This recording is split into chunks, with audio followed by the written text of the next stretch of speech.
দাদা আমি ওকে ডিপলি ভালোবেসে ফেলেছি, এত বেশি ভালোবেসে ফেলেছি যে তাকে নিয়ে অনেক ফিউচার প্ল্যান করে ফেলেছি। কোথায় ডেস্টিনেশন ওয়েডিং করব, কোথায় থাকবো, কটা বাচ্চা হবে, অর্থাৎ তাকে নিয়ে একটা সুন্দর লাইফ আমি ইমাজিন করে ফেলেছিলাম। কিন্তু ও নিমেষের মধ্যে ডিস্টেন্স ক্রিয়েট করে নেয় আর ফাইনালি আজ সে আমাকে ছেড়ে দিয়ে চলে গেল। এত কম সময়ের মধ্যে সবকিছু হলো যে আমার ব্রেন সেটাকে মেনে নিতে পারছে না। কেউ বলছে accept it and move on, কেউ বলছে রিভেঞ্জ নাও, আবার কেউ বলছে ফোকাস অন ইউর সেলফ, আবার কেউ বলছে success is the best revenge. কিন্তু এই ঘটনা আমাকে এত বেশি মেন্টালি প্রেসারাইজ করে যে আশেপাশে অন্য কিছু আমার ব্রেনে ঢুকছেই না।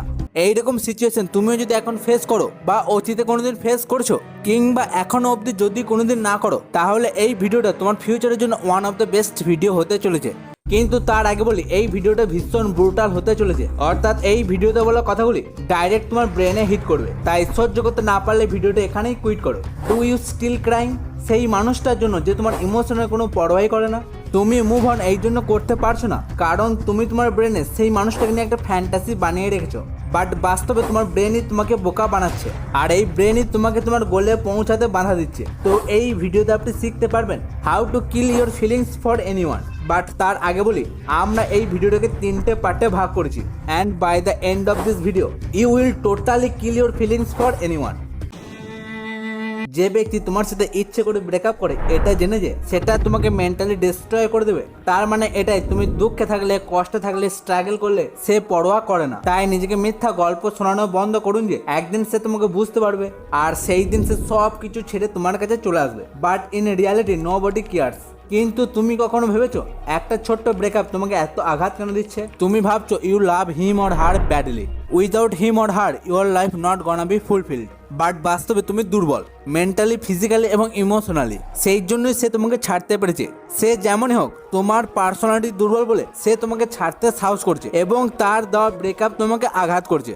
অর্থাৎ তুমি যদি এইরকমই দুর্বল থাকো তাহলে পৃথিবীর সব মানুষই তোমাকে পদদলিত করবে। জার্মান দার্শনিক ফ্রেডরিক লিচা বলেছেন, what doesn't kill me makes me stronger. তুমি যদি সারাদিন সেই ডিট্যাচমেন্টের কথা ভাবো এবং মনে মনে ভীষণ দুঃখ পেতে থাকো তাহলে হয়তো তুমি ভাববে আমার মধ্যে অনেক সহ্য ক্ষমতা আছে, বা তুমি তার উপর রাগ দেখিয়ে হঠাৎ করে জিম চলে গেলে এবং নিজেকে ইমপ্রুভ করা শুরু করে দিলে। তারপর 1-2 সপ্তাহ যেতে না যেতেই তোমার এনার্জি শেষ। এটা থেকে বোঝা যায় তুমি মেন্টালি এত বেশি উইক যে ছোটখাটো ব্রেকআপও তোমাকে তোমার জায়গা থেকে সরিয়ে দেয়। আর যারা মেন্টালি স্ট্রং তারা পাওয়ার অফ সাইলেন্সকে অ্যাপ্লাই করবে আর তোমাকেও সেটাই করতে হবে, কারণ they deserve your silence. Silence থেকেই তুমি স্ট্রংলি প্রোগ্রেস করতে পারবে। তারপর যে প্রোগ্রেসটা তোমার হবে সেটা মেন্টালি, ইমোশনালি এবং ফিজিক্যালি হবে। সেই ব্যক্তিকেও তোমার প্রোগ্রেস ফিল করতে দাও। তুমি সব স্থান থেকে সাইলেন্টলি নিজেকে সরিয়ে নাও এবং কিছু সময় পর তুমি যখন জেগে উঠবে তখন তুমি একটাই কথা বলবে, ভাগ্যিস সেই দিন সে আমায় ছেড়ে দিয়েছিল আর আমিও পাওয়ার অফ সাইলেন্সকে অ্যাপ্লাই করেছিলাম। আফটার সাম টাইম তুমি যখন বাইরে বের হবে তখন তোমার সাকসেস দেখে তারা আফসোস ফিল করবে। সেই দিন তারা তোমার সাথে আই কন্ট্যাক্টও করতে পারবে না। তুমি তখন তাদের সাথে দেখা করে মুচকি হেসে বলবে, ভাগ্যিস তুমি আমায় সেই দিন পেনের মধ্যে ঠেলে দিয়ে চলে গিয়েছিলে, ভাগ্যিস তুমি আমার হাজারো বারণ শোনোনি, ভাগ্যিস তুমি আমি অপমানগুলি করেছিলে। তবেই তো সেই পেনকে কাজে লাগিয়ে আজ আমি গেইন করতে পেরেছি। বেশিরভাগ মানুষ নিজেকে ডিট্যাচ করতেই পারে না। হয়তো তুমি একটা আশা নিয়ে বসে থাকো একদিন সে আসবে, বাট বাস্তবে তেমনটা হয় না। আর অনেক মানুষ বছরের পর বছর এই আশা নিয়ে বসে থাকে যে একদিন না একদিন তার সাথে কথা হবে বা একদিন না একদিন সে রিগ্রেট ফিল করবে। কিন্তু তোমাকে তার সাথে এমন ডিট্যাচ হতে হবে যাতে মনে হয় তোমাদের মধ্যে অ্যাকচুয়াল কিছুই হয়নি, বা তুমি ভুলেই যাও সেই মানুষটা পৃথিবীতে এক্সিস্ট করতে। বাস্তবে তার তোমার লাইফে কোনো অস্তিত্ব থাকার কথাই নয়, কারণ they left you, they cheated on you, they didn't care for you, even they did not want you. Actually they are distraction for your life. ভালো হয়েছে তুমি সময় থাকতে নিজের সময় বরবাদ করছো সেটা বুঝতে পেরেছো, বরং উল্টে তুমি নিজেকে, নিজের মাইন্ডকে কন্ট্রোল করতে শেখো। অনেকে তো পুরোনো চ্যাট পড়ে, পুরোনো ছবি দেখে তার ব্যাপারে কনস্ট্যান্টলি ভাবতে শুরু করে আর ভাবে আমার কি ভুল হয়েছিল। তারা নিজের দোষ মনে করে সিম্পের মতো কেঁদেই যায়। কিন্তু তুমি ভাবো চ্যাপ্টারটা ক্লোজ হয়ে গেছে, অর্থাৎ ধরে নাও মানুষটা মরে গেছে। তার নাম সামনে এলে তাকে গালি নয় বরং তার প্রশংসা করে মুচকি হাসো। যত তাড়াতাড়ি তাকে ডিলিট করে ফেলবে তত বেশি নিজের ব্রেনকে ক্লিন এবং শার্প রাখতে পারবে। যে তোমাকে চিট করেছে সে অলরেডি মুভ অন করে ফেলেছে এবং নিজের লাইফে বিজি হয়ে গেছে, আর তুমি তোমার মনে আননেসারি থটস নিয়ে আসছো তাকে নিয়ে।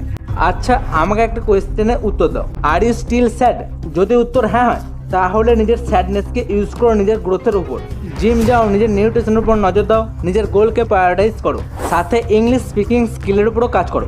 নতুন নতুন স্কিল শেখো, বিজনেস বিল্ড আপ করো, নতুন নতুন মানুষের সাথে আলাপ পরিচয় করো। অর্থাৎ সব মিলে নিজের লাইফকে ইন্টারেস্টিং বানাও। বিজি থাকো নিজেকে ইমপ্রুভ করতে, সাথে লুক ম্যাক্সিং এর উপরও নজর দাও। তারপর একদিন তোমার সাথে তার দেখা হবে, তখন আর তোমার নজর তার দিকে যাবে না, বরং তার নজর তোমার উপর পড়বে এবং তোমার ইনস্ট্যান্ট গ্রোথকে দেখে সে ভাবে তোমাকে ছাড়া তার লাইফে সবচেয়ে বড় ভুল হয়েছে।